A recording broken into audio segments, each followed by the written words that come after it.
Buenas noches, mis amigos. Bienvenidos a otro segmento más de Pensando en Voz Alta. Hoy martes 1 de noviembre del año 2022, tu amigo Andrew Álvarez. Gracias por sintonizar, gracias por conectarse con nosotros. Este breve momento, este ratito que vamos a compartir con ustedes de algunos de los asuntos interesantes que acontecen en estos momentos en el mundo y de las preocupaciones que compartimos con ustedes cada vez que tenemos nuestra oportunidad de entrar a través de las redes sociales y pues plantear nuestros puntos de vista y tratar de analizar de alguna forma o manera todo lo que acontece, o por lo menos parte de lo que acontece, porque no todo se puede hablar, pero bueno, aprovechamos el rato con ustedes aquí y siempre su apoyo es bien recibido. Gracias, mis amigos. Antes de entrar en materia, les recuerdo que este sábado 5 de noviembre estamos en Café Sí o Sí, acá en los Borinquen Towers, en la avenida Roosevelt, en San Juan, presentando la segunda parte de nuestra conferencia sobrenatural, interesante por demás. Nuevos videos, nuevas informaciones, vamos a estar allí divulgando algunas de las cosas que hemos investigado, adicionales a las que presentamos definitivamente en la primera conferencia sobrenatural. Esta es totalmente diferente y aquí pues tocamos otros tópicos, parte del análisis que hemos estado haciendo por tantísimos años de esos temas que rayan, como dicen, en lo sobrenatural, rayan en lo paranormal, o en eventos que no han podido ser explicados de alguna forma o manera desde el punto de vista de la ciencia convencional, o por lo menos la física que entendemos, que ya no es la misma física del siglo pasado ni del antipasado, así que sigue evolucionando el conocimiento humano y los procesos por los cuales estudiamos o tratamos de definir el universo donde estamos aquí vibrando, donde estamos existiendo. Una vez más, gracias a ustedes, mis amigos. Bueno, pues vamos directamente a esas cosas que suceden en el mundo y algunas de las figuras interesantes que tenemos para platicar sobre ellas, aunque sea de forma somera. Bueno, el Papa Francisco definitivamente es una de esas figuras importantes en el mundo, tan importante como puede ser Joe Biden, Vladimir Putin, Zelensky, Xi Jinping, Kim Jong-un o cualquiera de estos que siempre están en la palestra pública, que siempre están en las primeras planas del mundo por algún asunto negativo. Pero también el Papa entra en disputas de diferentes modelos o maneras, ¿no? Cuando digo modelos, bueno, porque no siempre es religioso o teológico, sino que en otras ocasiones tiene pronunciamientos que tienen base política y sobre todo la moral, que es lo que trata la Iglesia Católica por siglos de implementar o de imponer, y siempre lo ha, ¿cómo diría yo? Siempre ha sido una gran decepción porque la historia habla en contra de la Iglesia Católica abrumadoramente. Pero bueno, aquí no voy a hablar de la historia, vamos a mencionar únicamente lo que el Papa Francisco mencionó durante estos días cuando estuvo hablando a los seminaristas y a los sacerdotes jóvenes que le preguntaban al Papa Francisco cómo un buen cristiano, ¿no? Cómo un cristiano debe utilizar las redes sociales, es decir, cómo debe ser utilizada la Internet. Bueno, el Papa Francisco calificó la pornografía inmediatamente. Nadie le preguntó por la pornografía, simplemente habló de la pornografía digital y empezó a decir que por ahí entraba el diablo, el demonio, que entraba al Vaticano, como entraba a las iglesias, ¿no? Como entraba a los conventos, a los monasterios, a todas partes, que la pornografía había que erradicarla porque es un mal social y que afecta tanto a curas como a monjas dentro de la Iglesia Católica Apostólica Romana. Por fin, hay que admitir las cosas.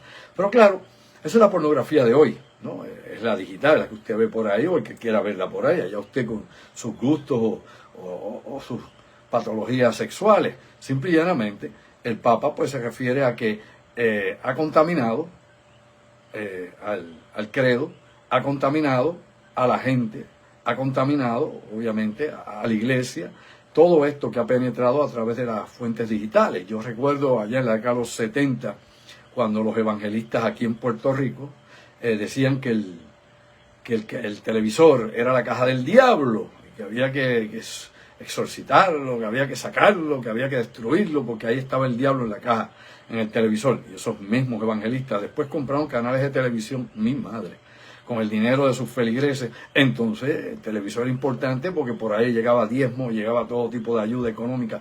¿Es o no es así? Vea usted cómo son las cosas. Bueno, y aquí se nos fue la parte de atrás, cosa de la vida, ¿no? Se nos fue acá el manto de la oscuridad, así que nos quedamos con la parte que tenemos atrás. Eso porque no está Denise aquí. Y como no está Denise aquí, pues bueno, las cosas las tengo que hacer yo. Bueno, dicho eso, esto es importante que señalemos lo siguiente. La iglesia definitivamente definitivamente tiene una historia muy oscura sobre lo que tiene que ver con la pedofilia. Y muy oscura, como también con los pederastas. Todo esto está ahí descrito en un sinnúmero, ¿no?, de estudios históricos que se han hecho sobre la historia del Vaticano y que recordamos inclusive a los coros de niños para que tuvieran las voces como los ángeles, que los castraban, lo sabía, ¿verdad? Los niños los castraban para que mantuvieran ese tono de voz alta, ¿no?, ese agudo continuo. Así que eso era parte de la práctica que se hacía en la Iglesia Católica.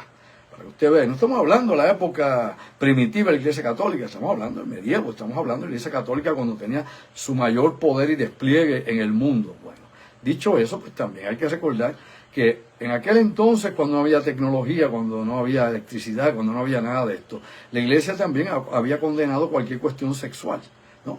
No únicamente había prohibido a los sacerdotes y a las monjas y a todos, ¿no?, los miembros de la Iglesia que se casasen, aunque tuviesen amantes, aunque sabemos muy bien, si usted estudia la historia, y lo invito a que lo haga, la cantidad de papas que fueron muertos en el Vaticano, junto a su amante, tanto su amante varón, unos papas, un amante varón a nivel homosexual, como otro con amantes femeninos. Inclusive la historia o la leyenda de la papisa Juana, que era alegadamente una papisa que quedó embarazada por el príncipe, ¿no?, el príncipe de Roma, que la embarazó, que trataba de pasar por hombre, y obviamente, según cuenta la leyenda, ya en Roma, pues empezó a parir en medio de la plaza, allá en el Vaticano, en la plaza de San Pedro, y allí la mató la gente.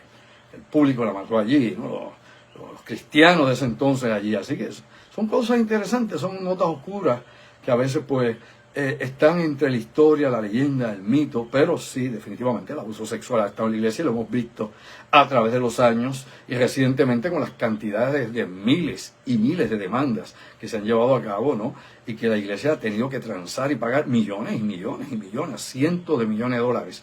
¿Es o no es así?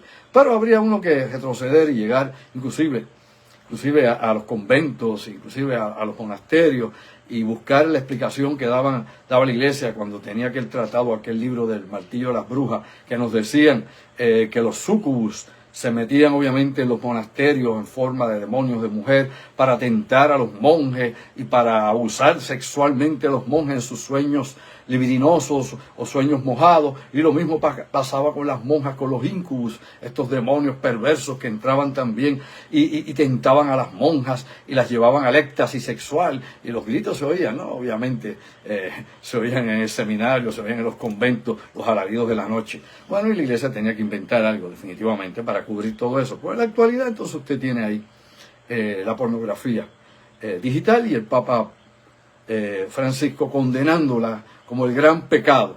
Hay muchos pecados más grandes que ese, definitivamente. La Iglesia tiene que revisarse, tiene que hacer una revisión de conciencia y tiene que ver más allá de lo aparente. No se puede quedar, obviamente, en ese momento de criticar algo cuando tiene demasiados problemas dentro. Como dice el adagio de pueblo, la enfermedad no está en la sábana, ¿ok? La enfermedad está debajo, está en el sujeto, está en el enfermo. Y es la Iglesia la que está enferma.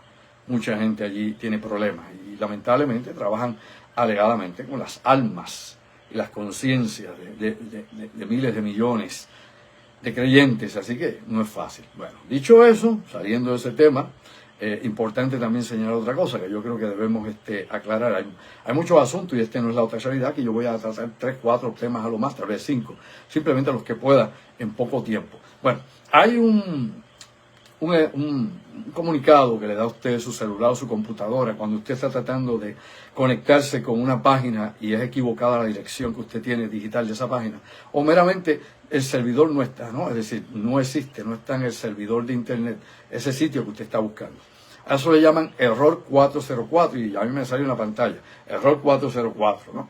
Pues precisamente hay un libro que se llama Error 404 que viene trayendo una nueva perspectiva sobre algo que hemos hablado acá y algo que se ha mencionado en muchísimas ocasiones sobre lo que pasaría si la internet colapsara, ¿no? Debido a la profundidad que tiene y el alcance que tienen las redes, no solo sociales, sino todas las comunicaciones digitales y el manejo tanto de gobierno como de industrias, de bancos, comunicaciones, etcétera, etcétera.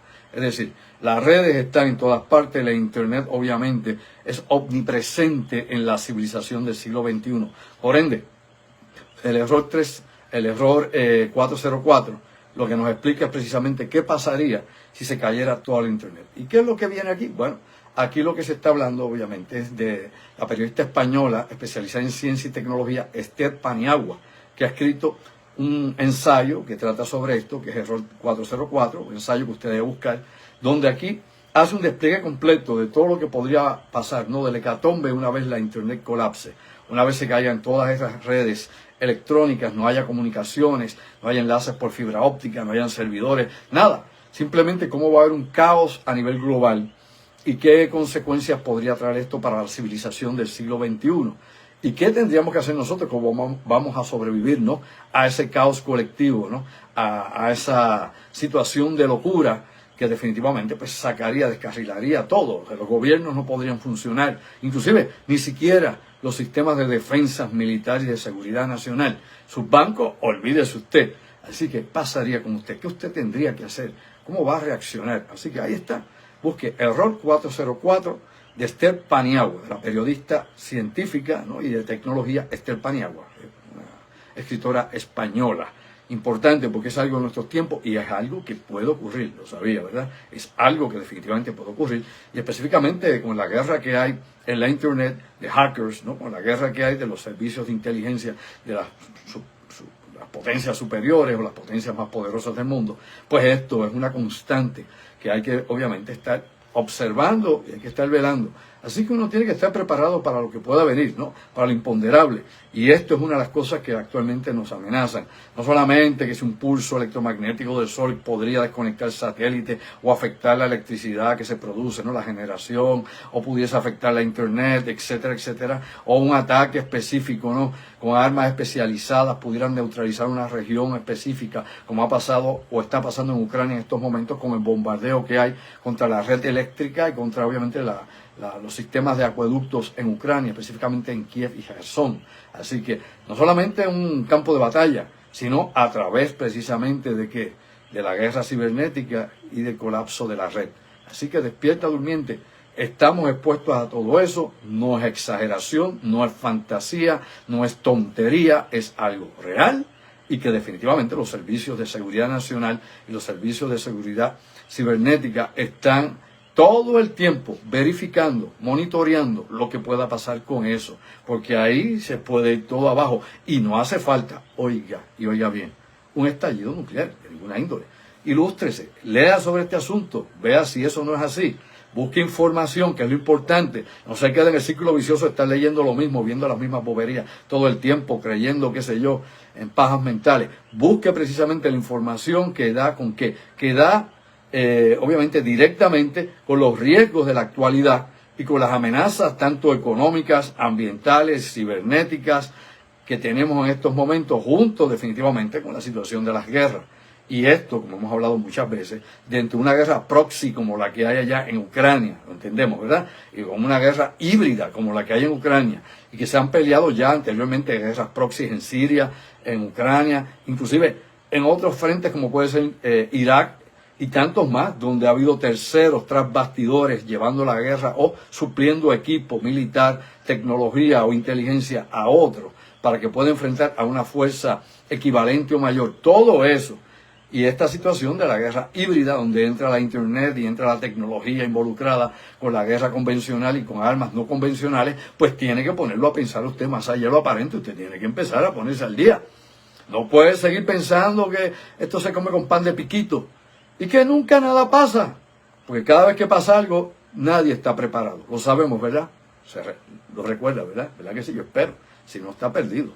Cada vez que pasa algo que usted no estaba preparado, no esperaba, ¡ay, bendito! O inclusive cosas tan simples como tormentas, huracanes, otros fenómenos naturales, lo cogen fuera de base y pica fuera el hoyo. Así que despierta durmiente, hay una serie de situaciones, hay una serie de riesgos, y aquí, en este escrito, Error 404, nos exponen precisamente todas y desglosan completamente todos los peligros en que estamos en riesgo en este momento, ¿ok? Así que vamos a ver, vamos a buscar información y ponernos al día. Por otro lado, usted sabe muy bien que Rusia había terminado con llamar sus 300.000 soldados en lo que llamaba anteriormente pues este movimiento parcial de tropas o activación parcial de tropas para reforzar su frente en Ucrania, que hasta ahora ha enviado más o menos cerca de 85.000 de estos soldados de la reserva y que han sido nuevamente relistados, los ha enviado allá a Ucrania. Los demás los tiene pues en algún lugar cercano a la frontera por si fuese necesario movilización militar, sino que también ahora en otoño, todos los años, esto no es nuevo, así que esto no es que Putin lo ha hecho de emergencia, esto es parte del sistema militar de Rusia y de la ley rusa, ¿no? Al igual que pasa en Israel y en otros países donde hay el servicio militar obligatorio, ¿no? Es decir, hay un servicio selectivo que llama a los jóvenes, que están desde los 18 años en adelante, aunque ahora sabemos que en Rusia se bajó la edad y se subió también la edad para poder tener más acceso a la población disponible en caso de guerra. Pues bueno, en todos los otoños siempre hay un reclutamiento en Rusia, que se comienza en octubre, pero en esta ocasión se comenzó precisamente ahora, empezando noviembre. Se atrasó pues, posiblemente por la situación de la guerra. Este año se han sido nuevamente convocados bajo el sistema obligatorio, ¿no?, de servir al ejército de Rusia, como pasa, mencioné hace un momento, como pasa por ejemplo en Israel y en otros países, a 120.000 jóvenes rusos. 7.500 menos que el año pasado. El año pasado fueron más o menos como 1.000 o 7.500 más o menos, exactamente. El año pasado fueron como 127.500 los que fueron llamados. Este año 120.000. Y que se supone que, alegadamente, según dice Putin, no van a ser enviados al frente de Ucrania, que van a coger su entrenamiento de un año, a servir por un año, acá en bases rusas, entrenándose acá, como todos los jóvenes, pero que alegada y supuestamente no van a ser enviados al frente de Ucrania. Vamos a ver si eso ocurre, vamos a ver si es de esa manera. Pero por otro lado, también una noticia interesante que tiene que ver con el reclutamiento de lo que eran las fuerzas especiales afganas entrenadas por los Estados Unidos. Me explico, para entender la noticia lo más fácil posible. Cuando cayó el gobierno de Afganistán y entró el Talibán, muchos talibanes que estaban relacionados con los Estados Unidos a nivel militar, a nivel político, o que colaboraban en posiciones importantes de inteligencia o de alguna manera dentro del gobierno afgano, huyeron a los Estados Unidos y la Fuerza Aérea de los Estados Unidos y su ejército los sacó de Afganistán, pero no a todos. Otros huyeron por las fronteras, incluso fuerzas especiales afganos, entrenados por las fuerzas especiales de los Estados Unidos, huyeron a Irán. Y estos que huyeron a Irán, pues en estos momentos temen ser devueltos, ¿no? Temen de que los vayan a sacar, obviamente, los vayan a deportar de Irán y los envíen nuevamente a Afganistán, donde allá todos sabemos que el destino será que los ejecuten, no que el Talibán meramente los ejecute por traidores, por infieles o por lo que usted quiera, definitivamente, ¿no? Estas fuerzas especiales están siendo reclutadas por Rusia. Esta noticia que está corriendo el mundo en estos momentos, verifique la búsqueda y la lee, simplemente nos dice que Rusia le está ofreciendo $1.500 mensuales a estos comandos afganos y seguridad y protección en territorio ruso a sus familias. Me explico, ya no van a estar expuestos, ¿no?, a que los vayan a deportar de Irán hacia Afganistán, sino que ahora se movilizaría su familia hacia Rusia y que estos comandos, que son más de una docena, podrían ser 20, 50, podría ser un pelotón, no un platón o quién sabe cuántos, serían enviados directamente a combatir a Ucrania. Lo saben, no es para que estén como los nuevos reclutas allá rusos, los 120.000 allá en las bases rusas, entrenando, haciendo PT y todo lo que uno hace en basic training, ¿no? Simple y llanamente estos serían enviados a Ucrania, a combatir a Ucrania junto con chechenos que están ahora mismo combatiendo allí también. Así que esta noticia, pues claro, es interesante porque te das cuenta que anteriormente se había mencionado inclusive soldados sirios que podrían ser enviados a Ucrania para que pelearan a favor de Rusia. Tal vez no como miembros directos del ejército ruso, tal vez contratados por Wagner, le dicen Wagner, tal vez por algún otro convenio que puedan tener con Assad y Putin. Así que todo esto es lo que se está moviendo continuamente bajo fichas. Por otro lado, sabemos muy bien que hay voluntarios y que inclusive hay mercenarios peleando del lado ucraniano. Así que esto es una guerra donde ambas partes hacen prácticamente lo mismo. Lo sabía, ¿verdad? Aquí uno pues no puede creerle ni a uno ni al otro. Ambos hacen juegos sucios, ambos hacen trampas, ¿no? Ambos matan civiles, ambos torturan, ambos atacan lugares que no necesariamente son blancos militares. Claro, se ha distinguido más Rusia en este tipo de ataques por los bombardeos masivos de 50, 60, 70 misiles cruceros disparados contra pues, las generatrices eléctricas, la transmisión eléctrica, los acueductos de las ciudades ucranianas como la capital Kiev y muchas cosas que han sucedido en bombardeos rusos contra estaciones de tren, matando civiles, contra centros comerciales, escuelas, etcétera. Y eso es más que obvio y eso se ha discutido y se ha presentado y inclusive las Naciones Unidas han condenado eso. Rusia hace lo propio, indica que en el Donbass hace lo mismo los ucranianos, pero aparentemente no tiene el mismo eco.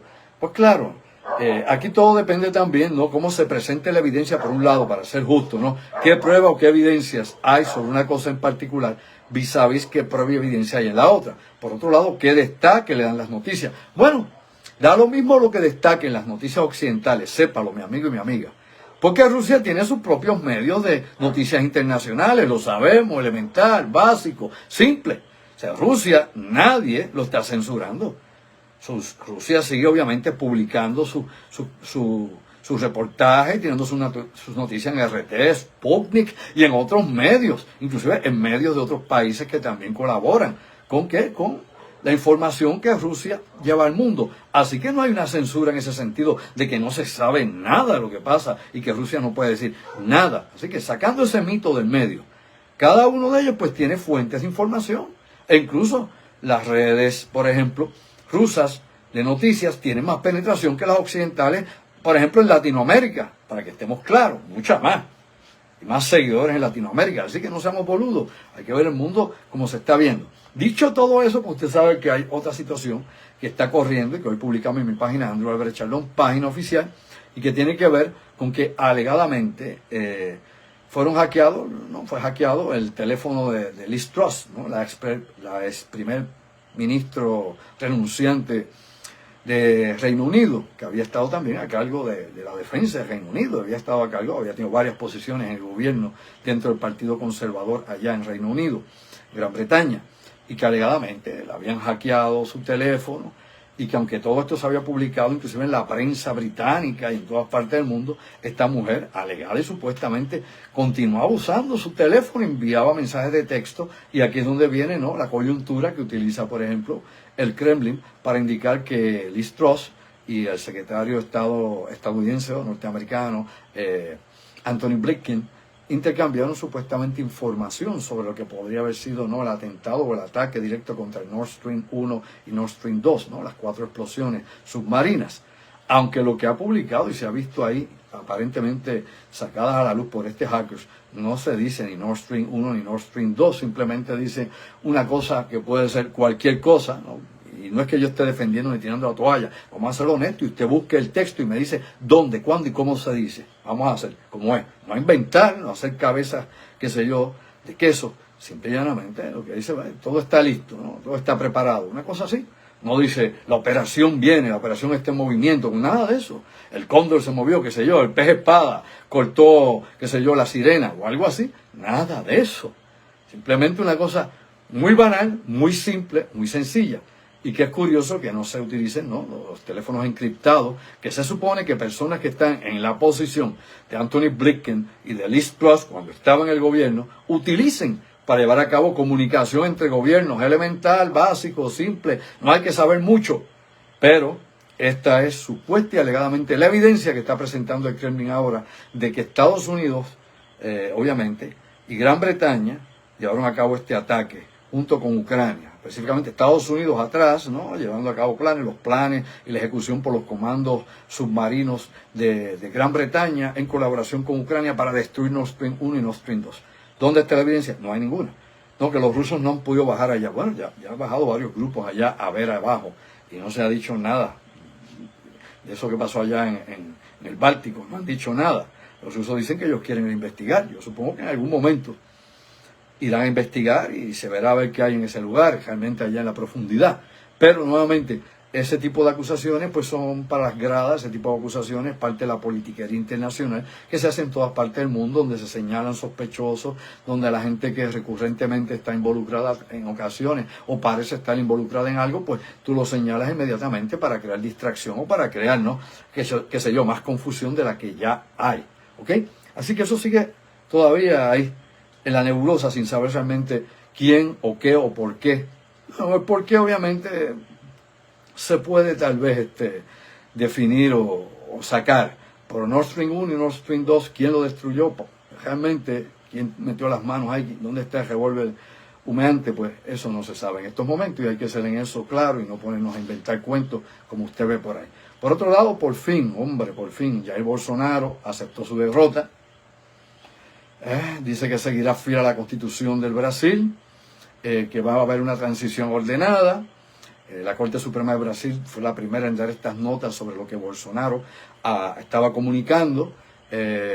Pide calma en el pueblo. Usted sabe que había habido bloqueos de carretera de los troqueros, ¿no? De los camioneros allá en Brasil, 70 y pico de carreteras, luego 100 y pico carreteras en diferentes partes de Brasil bloqueadas por la protesta de los de la ultraderecha. Y Brasil está partido por el medio. Recuerde usted que por Bolsonaro votaron por lo menos 58 millones de brasileños, lo sabía, 58 millones de brasileños.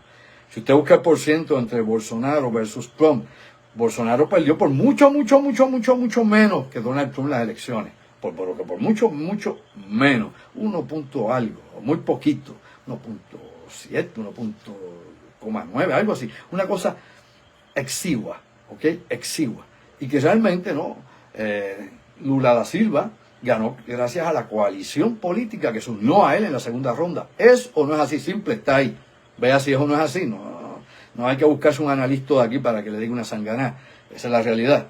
Simplemente la coalición y el apoyo del centro-derecha, de la centro-derecha, del Brasil y de otros que estaban disgustados con Bolsonaro por todo lo que ha hecho en las metidas la cuestión obviamente ecológica, el Amazonas, el COVID-19 y todas las cosas que se han dicho sobre Bolsonaro, pues obviamente había mucha gente disgustada, mucha gente que quería dar un voto anti-Bolsonaro y sacarlo de allá. Pero no hay gente a favor de Lula, no se confunda, no se ponga tonto. No, ¿quién le dijo eso a usted? ¿Cuándo? ¿Cómo? ¿Dónde? No, hay millones y millones que no votaron por, obviamente, Bolsonaro, de esos 58 millones, hay millones aparte que tampoco son de Lula. Y que Lula va a estar, obviamente, Lula da Silva va a estar, obviamente, bajo el ojo avisor. A ver si resbala en seco y como medio afloje por ahí, algo podría pasar en el Brasil, lo sabemos. El ejército no está con Lula, ¿ok? Ni los comandos policíacos tampoco, ¿ok? La MOPE, ¿sabe lo que es la MOPE? Busque, edúquese. La MOPE, bueno, eso ni siquiera es SWAT, esa es la Policía Militar Especial, que esa es la que lleva, ejecuta allá gente en las barriadas pobres allá en el Brasil, ¿no? En las favelas y todo esto lugar. La MOPE es prácticamente un grupo neonazi en Brasil, y en Brasil hay neonazis, lo saben también, ¿verdad? De hecho, probablemente haya más que los que hay en Ucrania. Despierta durmiente, póngase el día. Así que, aunque Bolsonaro sale del panorama y entra Lula da Silva, y que Lula da Silva, obviamente, en una tendencia de izquierda que hemos mencionado aquí, escrito muchísimas veces, que llevamos meses hablando en este foro y otros foros, y que escribimos en nuestra página, es la tendencia de izquierda que hay allá, por ejemplo, en Sudamérica, donde solamente hay 3 países que no tienen gobierno de izquierda, lo sabe, ¿verdad? En Sudamérica solo hay 3 países que no tienen. Ecuador, Paraguay y Uruguay. Solo esos 3 países no tienen gobierno de izquierda. Nuevamente, Ecuador, Paraguay y Uruguay. Todos los países de nada. Todos, búsquele lo que usted quiera. Inclusive los de habla francesa, los que usted quiera. Tienen gobierno de izquierda, tienen presidentes de izquierda, primer ministro de izquierda. Así que la izquierda ha retomado nuevamente Sudamérica y parte de Latinoamérica también, de Centroamérica. Aunque usted tiene un autócrata allá como Ortega en Nicaragua, pero tiene, por ejemplo, a AMLO en México y tiene gente por ahí que usted no los puede definir muy bien dónde que están todavía, pero por ahí viene la cosa, inclusive en Costa Rica. Así que despierta durmiente. Así está el cambio y la transformación. Allá Europa, pues Europa lleva otro ritmo, tira hacia la derecha.